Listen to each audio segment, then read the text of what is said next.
Phobia रोग होता है जो बच्चों में भी पाया जाता है, बड़ों में भी पाया जाता है। जैसे आपको डर किससे लगता है बच्चों? किससे डर लगता है? मैथ से या टीचर से या कॉकरोच से डर लगता है? कितने बच्चों को कॉकरोच से डर लगता है? तो ये भी फोबिया है कि कॉकरोच से डर लगना। और खास करके मेरे पास जो केसेस आते हैं उनमें छिपकली से डरने वाले केसेस बहुत ज्यादा हैं कि छिपकली से बहुत डरते हैं। छिपकली घर में होगी तो वो घर से बाहर होंगे, जिस कमरे में छिपकली है उस कमरे में नहीं जाएंगे। तो ये फोबिया है, लिजार्ड फोबिया इसे बोला जाता है। फोबिया की क्या निशानी है कि जिससे आपको डर लगता है आप उस स्थान पर नहीं जाओगे, या जिस वस्तु से डर लगता है उसके पास नहीं जाओगे। अगर जाना पड़ जाए तो घबराहट होगी, सांस तेज तेज आने लग जाएंगे, पसीना आ जाएगा, दम घुटने लग जाएगा। तो ये फोबिया रोग होता है। जैसे कुछ बच्चे अंधेरे में नहीं निकलते हैं, रात को नहीं जाएंगे अकेले, बाहर जाना पड़ेगा तो किसी को साथ लेकर के जाएंगे, तो वो भी फोबिया रोग है।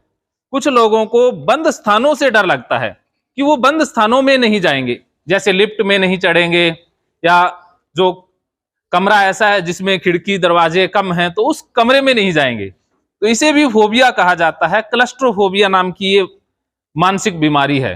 इसी तरह से ऊंचाई से डर लगना, ये भी फोबिया है। और जैसे जानवरों से रिलेटेड हो सकता है, जैसे किसी को सांप से बहुत ज्यादा डर लगता है, ये स्नेक फोबिया है।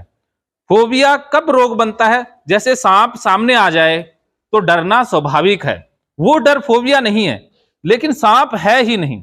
आपने तस्वीर देख ली या आपको भ्रम होता रहता है, जैसे जिसको फोबिया होता है वो देख देख के चलेगा नीचे कि कहीं पैरों के नीचे सांप ना आ जाए, सांप तो नहीं है, फोटो देखते ही वो घबरा जाएगा, तब ये रोग बन जाता है। उसी प्रकार और भी बहुत सारे जानवरों से रिलेटेड फोबिया है। डॉग फोबिया होता है, जिनको कुत्तों से डर लगता है। अब कुत्ता उनके पास आ जाए तो वो भागेंगे, कुत्ता देखते ही भाग जाएंगे, या जिस गली में कुत्ता हो उस गली से ही नहीं निकलेंगे, दूसरी गली से निकलेंगे। अगर कुत्ते के पास से निकल जाएं तब उनको ये भ्रम हो जाएगा कि कुत्ते ने काट लिया है, और अब उनको रेबीज हो जाएगी, तो वो बार बार डॉक्टर के पास जाएंगे, इंजेक्शन लगवाएंगे या पूछते रहेंगे। तो ये भी डॉग फोबिया नाम का रोग है। इस प्रकार के लगभग 420 तरह के फोबिया होते हैं। किसी को पानी से डर लगने लग जाता है, या भीड़ भाड़ से भी डर लगता है, भीड़ वाला क्षेत्र है वहां पर नहीं जाएंगे, भीड़ में जाते ही घबराहट होगी, इसे सोशल फोबिया बोलते हैं, या सोशल गैदरिंग से रिलेटेड ये एंजाइटी डिसऑर्डर है। या कुछ बच्चों को जैसे एग्जाम से डर लगता है कि जैसे ही एग्जाम आएगा तो खाना पीना कम हो जाएगा, नींद कम हो जाएगी, या एग्जाम जिस दिन है उस दिन स्वभाव चिड़चिड़ा हो जाएगा, सब कुछ बदल जाएगा। पढ़ाई लिखाई सबसे अच्छी है उनकी, लेकिन एग्जाम का प्रेशर वो हैंडल नहीं कर पाते हैं, तो ये भी एग्जाम फोबिया नाम का रोग है। इसी प्रकार से स्टेज से डर लगता है। जैसे स्टेज पर आपको बोल दें कि बोलना है तो पैर कांपने लग जाएंगे, बोलेंगे कुछ निकलेगा कुछ, तो ये भी एक फियर है, स्टेज फियर बोलते हैं इसे, या फोबिया बन जाता है। तो इस प्रकार के लगभग 420 प्रकार के फोबिया हैं। और इसके अलावा कुछ और कॉमन से मैं डिसऑर्डर बता देता हूं, फिर हम अगले पार्ट की तरफ चलेंगे। फोबिया के बाद बारी आती है ओसीडी की।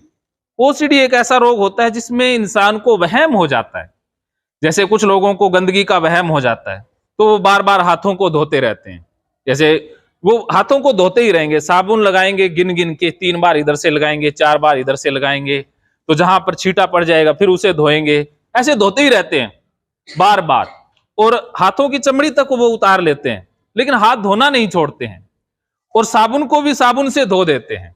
तो ये ओसीडी नाम का रोग है, जिसे ऑब्सेसिव कंपल्सिव डिसऑर्डर बोला जाता है।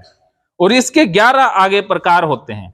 एक तो ये हो गया साफ सफाई से संबंधित, या बार बार कपड़ों को धोते रहते हैं। इसके अलावा कुछ लोग क्या करते हैं कि बार बार चीजों को चेक करते रहते हैं, ताला लगा कि नहीं लगा, बार बार चेक करेंगे। जैसे लगा दिया, लेकिन थोड़ी दूर जाएंगे, फिर वापस आएंगे और देखेंगे कि कहीं खुला तो नहीं रह गया, दोबारा से चेक करेंगे। कुंडी को बार बार चेक करेंगे, मोबाइल को चेक करेंगे कि फोन कहीं कट तो नहीं गया, बार बार देखेंगे। तो ये भी ओसीडी का प्रकार है। जैसे गैस को बार बार चेक करना, किसी भी चीज को बार बार चेक करना। इसके अलावा जैसे एक ही बात को बार बार पूछना, जैसे 10 बार पूछेंगे, 5 बार पूछेंगे, 15 बार। मेरे पास कई बार फोन ऐसे आते हैं कि वो एक बार मैं उनको बता देता हूं भी हाँ ये बात ऐसे है, फिर वो दोबारा पूछेंगे कि सर आपने एक बार और बताना, ऐसे ही कहा था ना, फिर मैं कह देता हूं हाँ मैंने ऐसा ही कहा था, फिर एक बार और पूछेंगे, फिर कहेंगे कि आप रिकॉर्ड करके भेज दो, फिर कहेंगे कि लिख के भेज दो। तो ये भी ओसीडी है कि एक ही बात को बार बार पूछना। एक बार पूछना सही है, लेकिन बार बार पूछना रोग है। इस प्रकार भगवान के प्रति बुरे ख्याल आना या मन में विचार बार बार नेगेटिव चलते रहना, तो ये ओसीडी रोग होता है। इसके अलावा 2-3 और छोटे छोटे रोग मैं बता देता हूं, फिर हम अगले पार्ट की तरफ चलते हैं। जैसे कुछ लोग क्या करते हैं, बार बार चेहरा ही देखते रहते हैं, कि उनको लगता रहता है कि उनकी नाक टेढ़ी है, या उनको लगेगा कि बाल सही नहीं है, होठ बड़े हैं, तो इसे भी एक मानसिक रोग बोला जाता है, जिसे बॉडी डिस्मोर्फिक डिसऑर्डर बोलते हैं। तो वो शीशा बार बार देखेंगे, या फिर शीशा देखेंगे ही नहीं, शीशे के सामने ही नहीं जाएंगे, उनको एंजाइटी होगी, तो ये भी एक मानसिक रोग है। इस प्रकार बहुत सी लिस्ट लंबी है। तो अब मैं लास्ट में एक रोग, जो रोग आएगा जिंदगी में आपकी भी या बहुत से लोगों के जीवन में वो आया है, जिसे हम डिप्रेशन कहते हैं। जैसे कोई भी घटना घटी, चाहे वो एग्जाम हुआ या घर में कोई घटना घटी, उस घटना के बाद क्या होता है कि उदास रहने लग जाते हैं, खाना पीना कम हो जाता है, नींद भी कम हो जाती है, बस बुरे बुरे ख्याल आते हैं, कुछ भी अच्छा नहीं लगता है। जिन कामों में पहले आनंद आता था, उन कामों में आनंद आना बंद हो जाता है। नहाने को भी मन नहीं करता है, उठने को मन ही नहीं करता है, जैसे अकेले में रहने लग जाते हैं, अंधेरे में रहेंगे और बिस्तर ओढ़ के रखेंगे, गर्मियों में भी ओढ़ के सोएंगे, मुंह छिपा के रखेंगे। तो ये क्या है, ये डिप्रेशन के लक्षण हैं। तो अगर किसी बच्चे को ऐसा महसूस हो तो जरूर बात करनी चाहिए। सबसे पहले परिवार के सदस्यों से बात करें, फिर अपने साथियों से बात करें, उसके बाद अध्यापकों से बात करें, जो आपके प्रिय अध्यापक हैं, उनसे अपने मन की बात जरूर जाहिर करें। और उसके बाद नंबर आता है काउंसलर का, कि काउंसलर की फिर मदद लेनी चाहिए। तो ये कुछ मैंने लक्षण बताए हैं डिप्रेशन के और बाकी रोगों के। तो अब आपका इससे संबंधित कोई सवाल है, मानसिक स्वास्थ्य से संबंधित सवाल है, तो जरूर पूछिएगा। फिर हम अब नेक्स्ट पार्ट की तरफ चलते हैं। महकेंगे फिर से खुशियों के रंग भगवत गीता थेरेपी कोर्स के संग। इतिहास का पहला ऐप जो गीता के माध्यम से ओसीडी डिप्रेशन का इलाज आसान बनाएगा। ओसीडी डिप्रेशन का इलाज हुआ और भी आसान, और वो भी बिना दवाई, घर बैठे। किसी को बीमारी की चिंता है तो किसी को चिंता की बीमारी है।